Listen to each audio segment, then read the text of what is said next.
Well, here's something I've been told by a lot of high-up sources that are very credible. They say these people aren't above killing Obama so that they could cause some type of race war in the U.S. Have you ever gotten that information? I've heard that, and you know, it's a interesting proposition. It certainly is not something that I would put beyond them, but at the same time, I wonder if they're not looking at him as somebody who is doing their bidding. If you look at, like, Fast and Furious, the programs that have come into existence under his administration, our rights are being attacked, and they're being attacked by the government, the very government that's supposed to support them. They have no love of the Constitution or the Bill of Rights, and Obama has made that very clear. And as far as lying to us is concerned, he, you know, the health care, Obamacare was not attacked, right? Well, guess what? When they went to the Supreme Court, they argued that it was attacked, and the Supreme Court upheld it.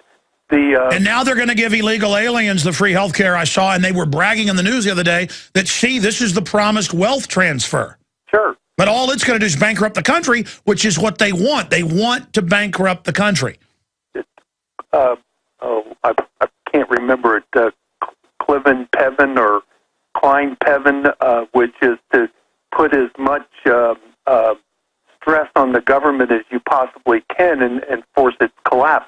Look what's happening as far as local governments and state governments are concerned in regards to the pensions and things that they've promised to government workers, which they no longer are able to fund, and at the same time fund the current police force or fire department. And it's designed to make the public become exhausted as well, just standard communist takeover doctrine. How do you square it with their funding, though? The big mega foundations and globalist kind of crony interest. I mean, certainly there's that connection. It's covered in the film None Dare Call It Conspiracy. Yes. Or the book None Dare Call It Conspiracy. I've thought about trying to make a film about this, so I had a Freudian slip there. But the point is that you also have these ultra-rich who want monopolies, who are anti-middle class, always funding communists. Any comments on that?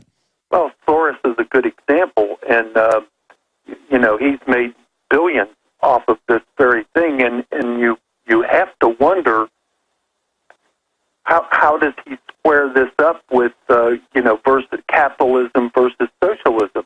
I guess he supposes that his support of this revolution is going to put him in good stead with people like Bill Ayers and Barack Obama when they ultimately succeed.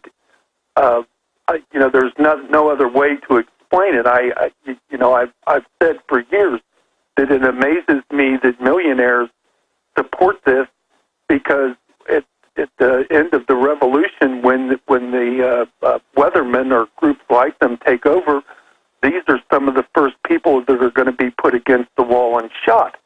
And yet they blindly continue to follow the leader. Well, the truth is they never let the revolution fully come into place, and they put oligarchs in charge who then are in control of it. So it's just organized crime masquerading as communist. I mean, I know you were around these people when they were young and they really believed it.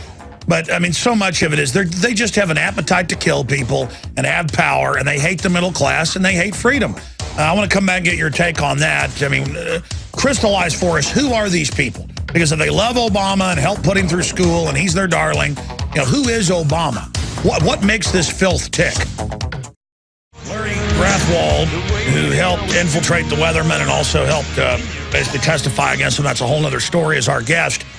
I am going to keep him 20 minutes in the next hour. He's agreed to stay with us and open the phones up for your questions specifically for Larry Grathwold on the Weathermen who go on television and stand on American flags. And look, America's been taken over by corrupt interest and does a lot of bad things. But when they say that they want to stand on the American flag, they mean private property, the family, Bill of Rights, Constitution. These are really nasty people. And Larry Grathwold was around them in their top meetings. He can tell us what type of people they really are here in a moment. But if you want to understand how the ultra-rich fund communists. None dare call a conspiracy. The book that woke me up by Gary Allen, available at Infowars.com. Discounted and with a free citizen rule book.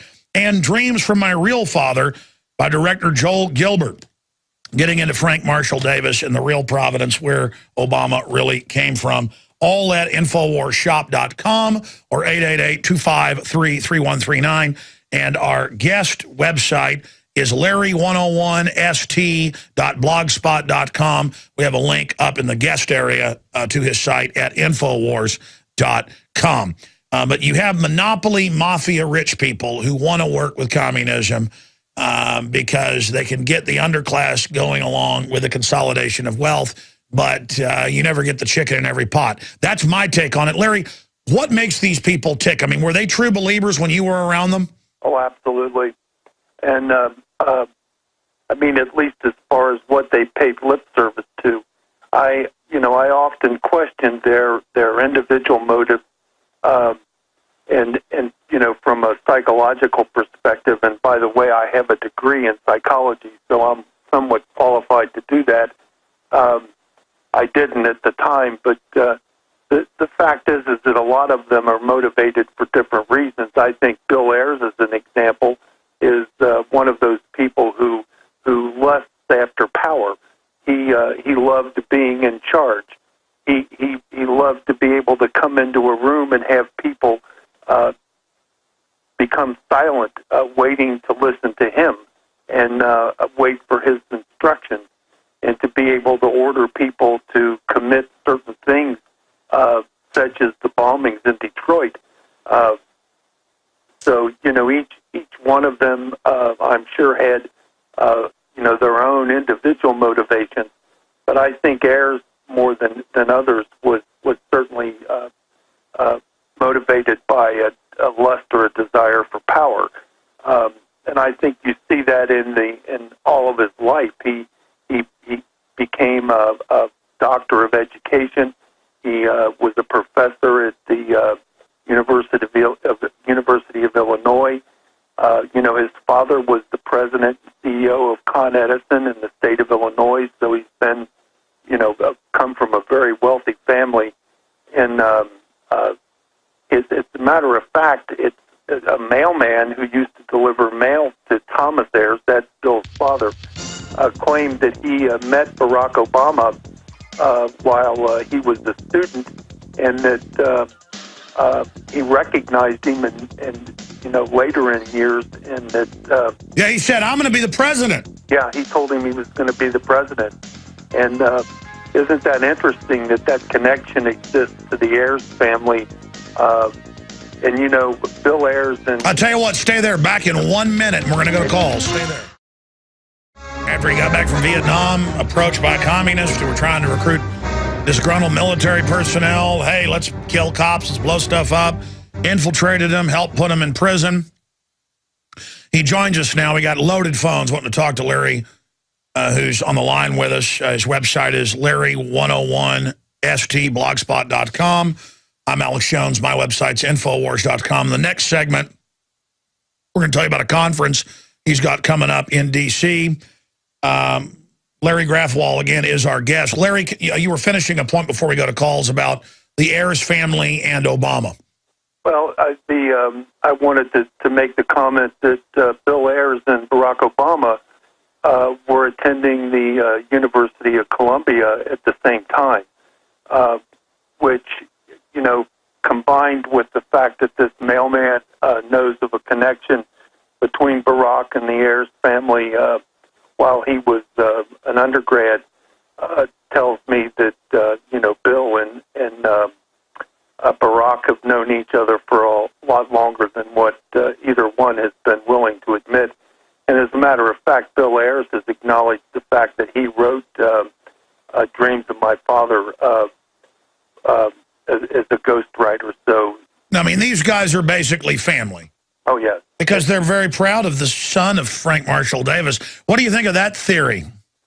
Well, if you look at the pictures side by side, it makes a lot of sense. Barack looks more like Frank Marshall Davis than he does a Barack Obama. And he says there was his grandfather would take him over there every week, and that there was this weird unspoken thing between his grandfather and Frank Marshall Davis. I mean, what are you doing taking your kid over to some weird communist pornographer's house every week?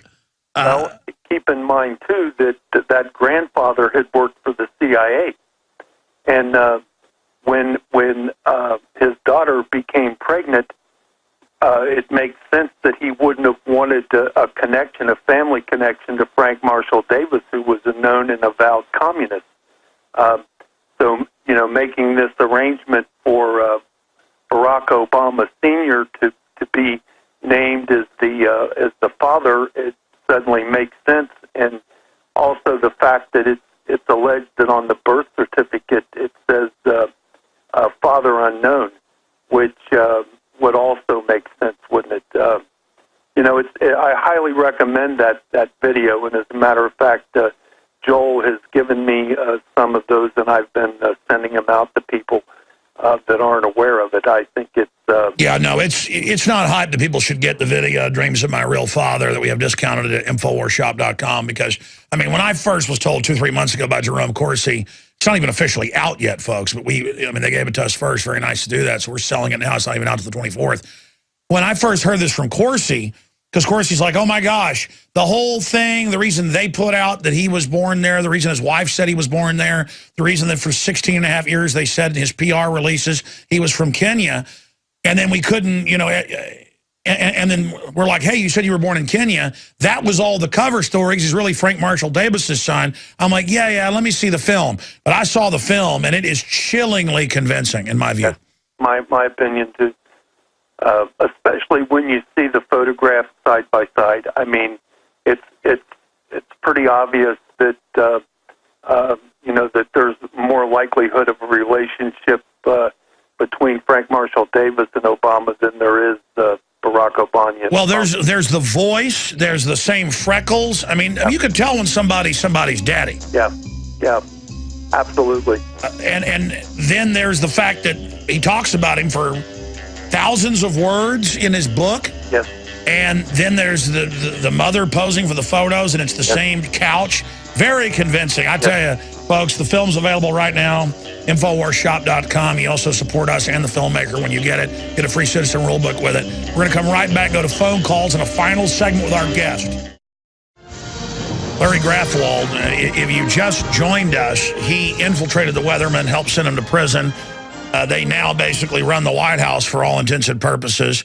And I want to go to your phone calls, but what are some ways that they could try to take over? Because as far as I see, Mitt Romney is not opposing him. And they're out saying Mitt Romney's a felon and needs to be arrested. And Mitt Romney's rolling around the ground saying, please don't be mean to me.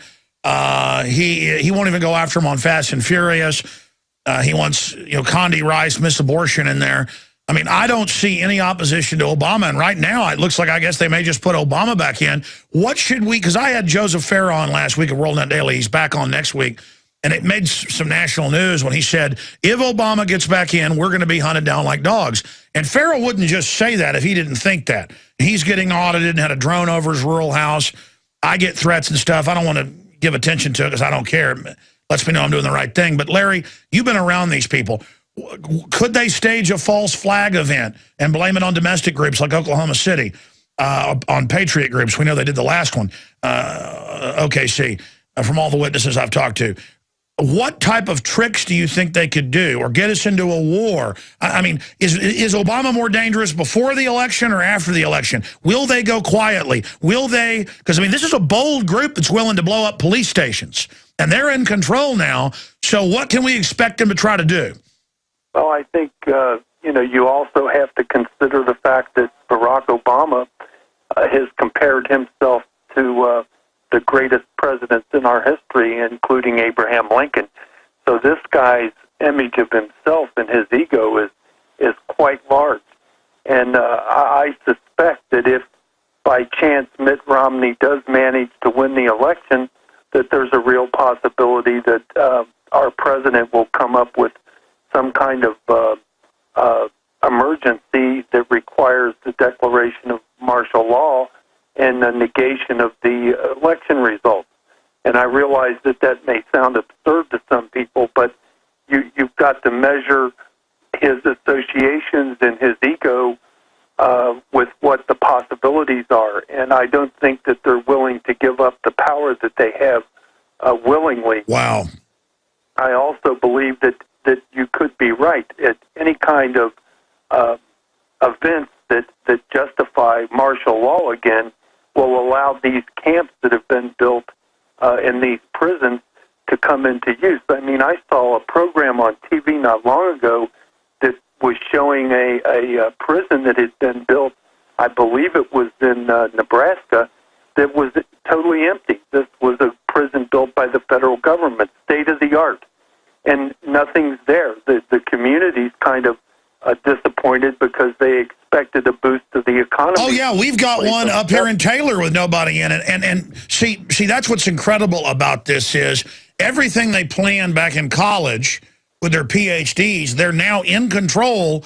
And again, people devastating it. Everybody in their gut can feel it. That's why 2, 3, 4, 5 million guns a month are being sold. In surveys, national surveys, they say, why are you buying guns? We don't trust the government.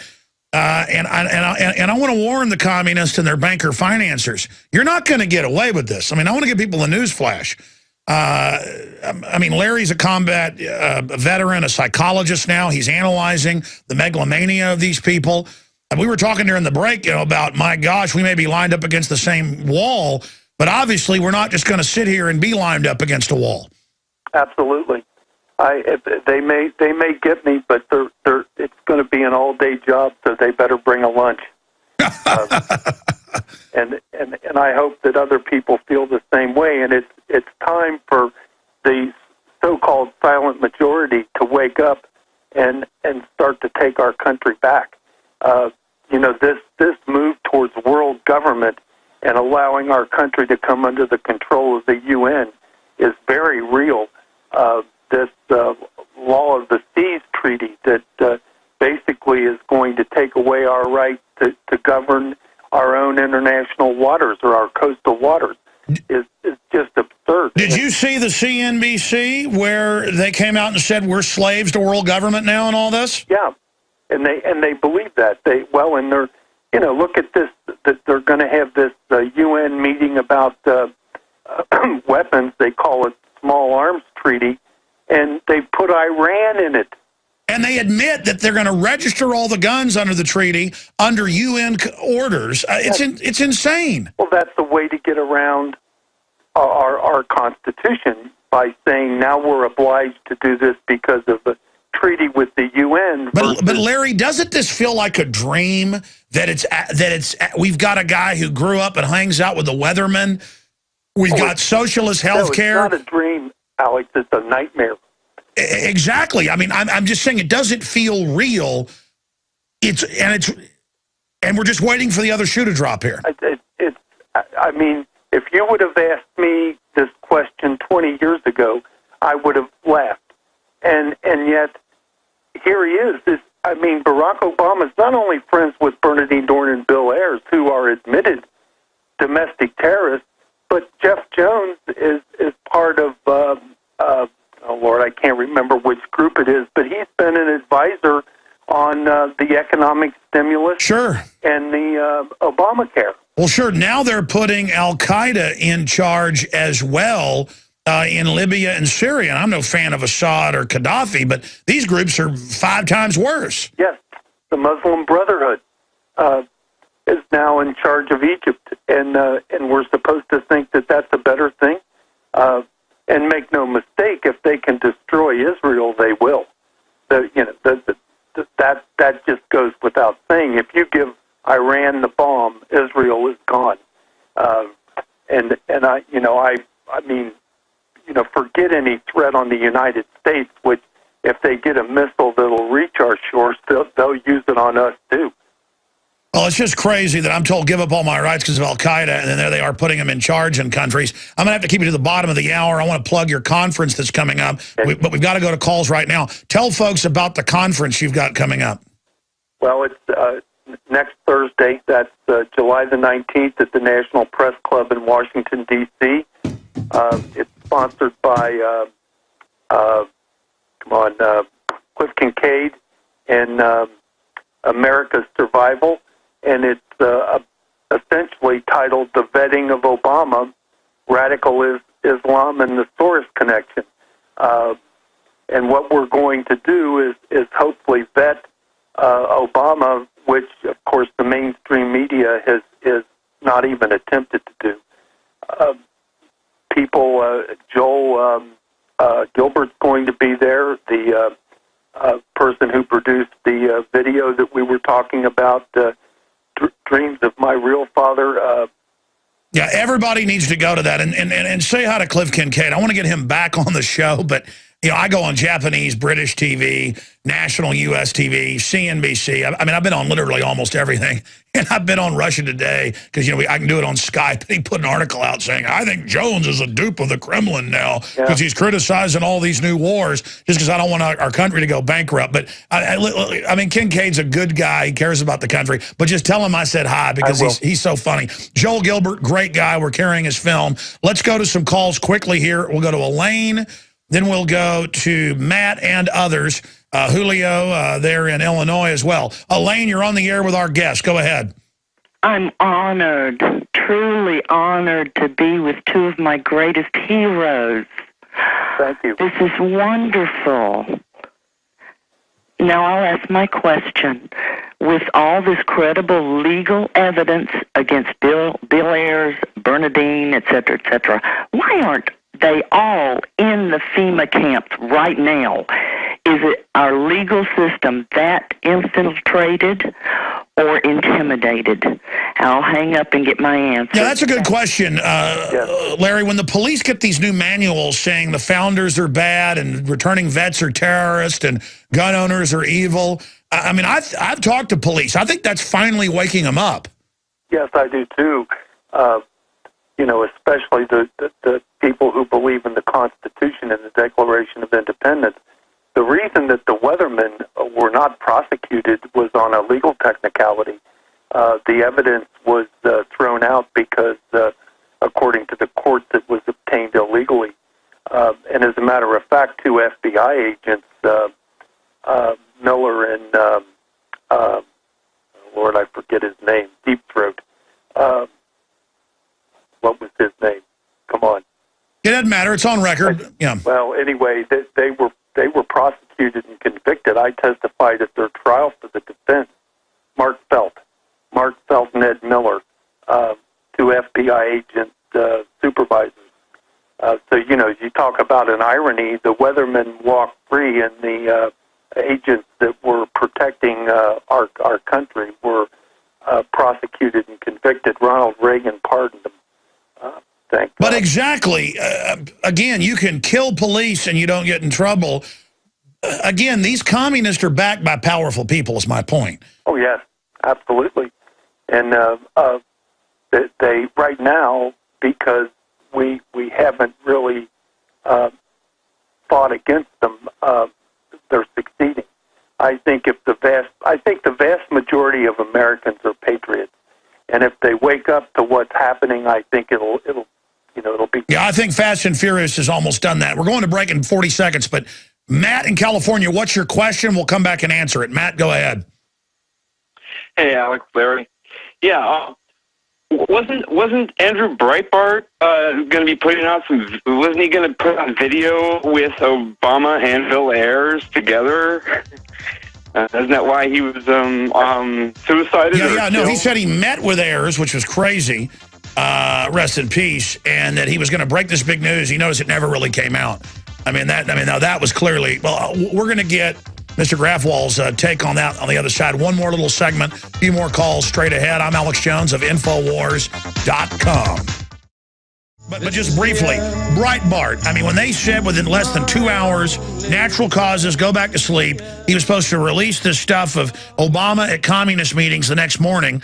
Then they, 3 weeks later, released some milquetoast thing with a professor. What do you think was happening there? Well, I think, ironically, I talked to Andrew Breitbart the night that he went to dinner, that dinner party with Bernadine Dorn and Bill Ayers. He called me to get information about those two characters. And during that conversation, he told me that he was creating a documentary and that he was going to be getting back in touch with me.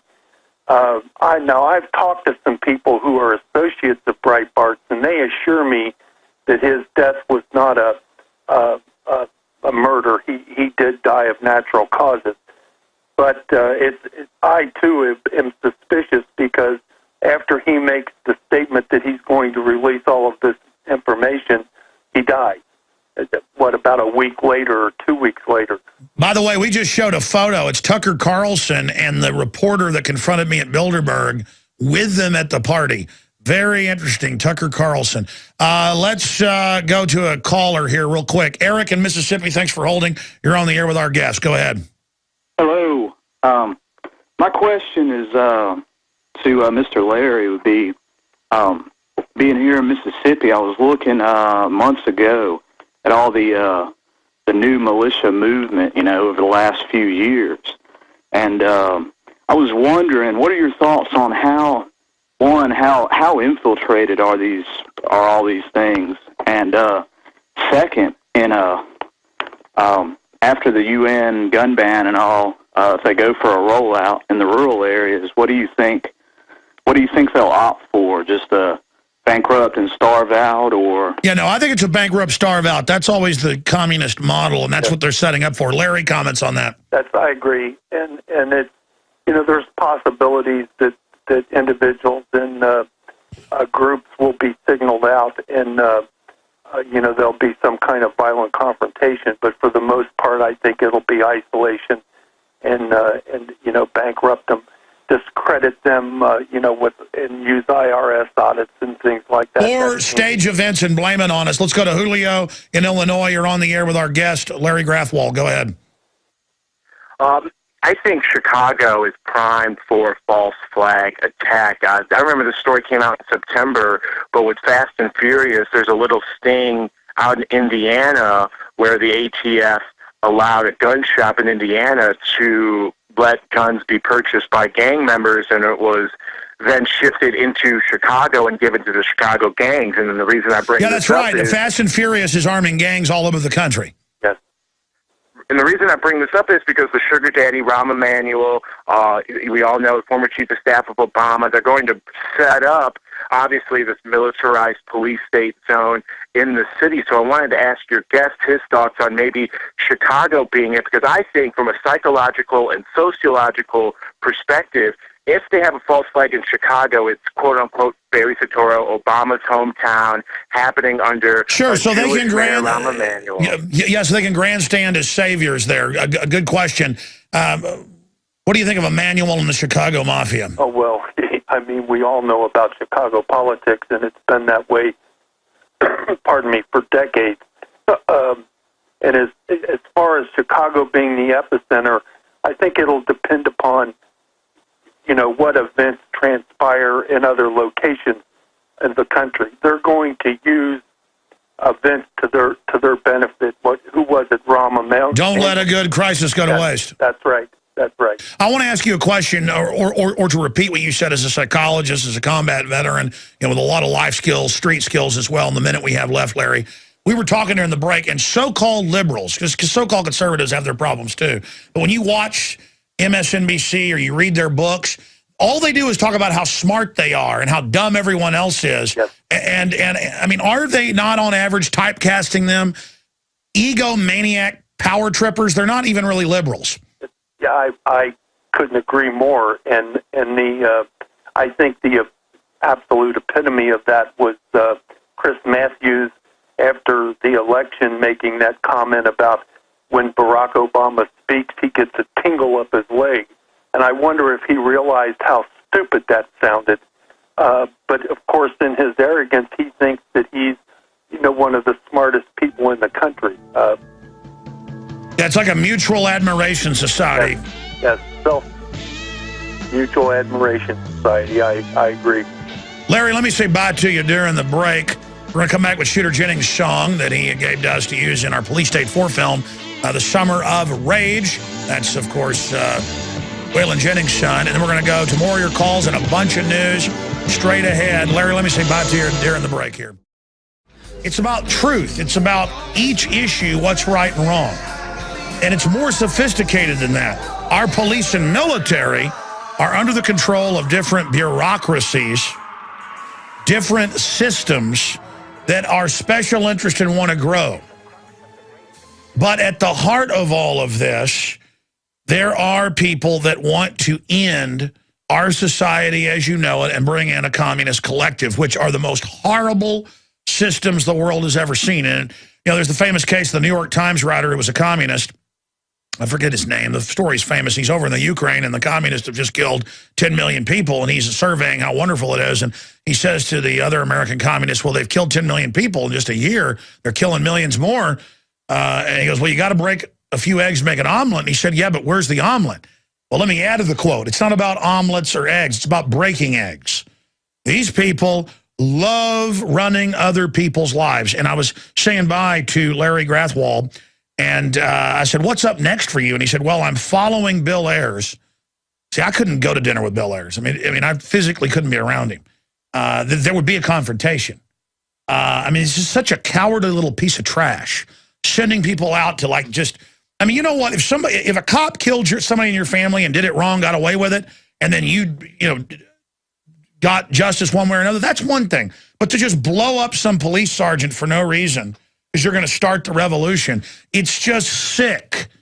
And I was asking him, because he's a psychologist, about the psychology of these people, and he said he's going to follow them around, but that takes support. And so I'd love to see those YouTube videos. You got to get somebody to go with you with a camera. It'll have a lot bigger effect if you do that, Larry.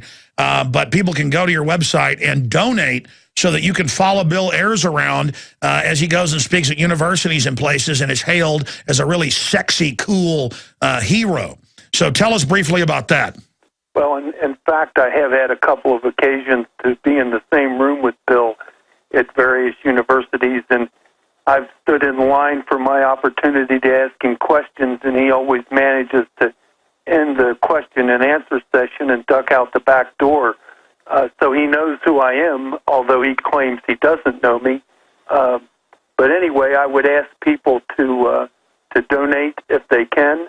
My objective is to appear where he appears, and given the opportunity, I intend to confront him with some difficult questions concerning the contradictions that exist in his activities today and what I know he did in the past.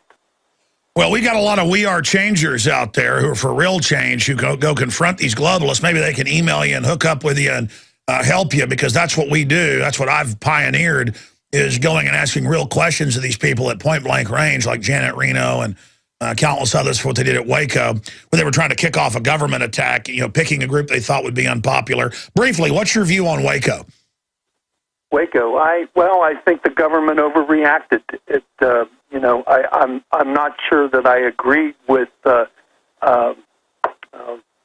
David Karish was his name. No, of course. I mean, that's what I'm saying. They picked a group that they knew was unpopular to roll out their Southern Poverty Law Center attack on, groups that were anti-government. It was an attempt to open up not like a war on drugs, but like a war on patriots. So, yes, they picked, a group that they could demonize. And the process wound up killing a good number of people. The tactical application of what they did had certain predictability, in my opinion, and that was that the Branch Davidians were going to resist, and that there was a very good likelihood that a lot of them were going to die. How long would have it taken to sit there and wait for them people to eventually come out peacefully? Well, Koresh went into town every day. They had multiple businesses. He jogged off the property every morning. Yes, I mean, it just doesn't make any sense. It wasn't necessary. Well, we got the ATF documents where they were about to get their agency cut or their funding cut, and so they wanted a big PR stunt. And that's what you're talking about when you say that there's vested interest. There's certain organizations, including law enforcement, that are so intent upon making a name for themselves that they forget what their real purpose is. And, they ride around in cars that say to protect and serve. Well, what about protection? That has to be the focus, and burning that place down, or the activities that resulted in the place burning down were predictable, and why didn't the FBI and the government agencies just sit there and wait? That would have been the smart thing to do. But they wanted to start a war against the cults, which they were going to segue into conservatives returning veterans. I mean, that was the plan, and it failed, and that's what really started the current big liberty movement was Waco.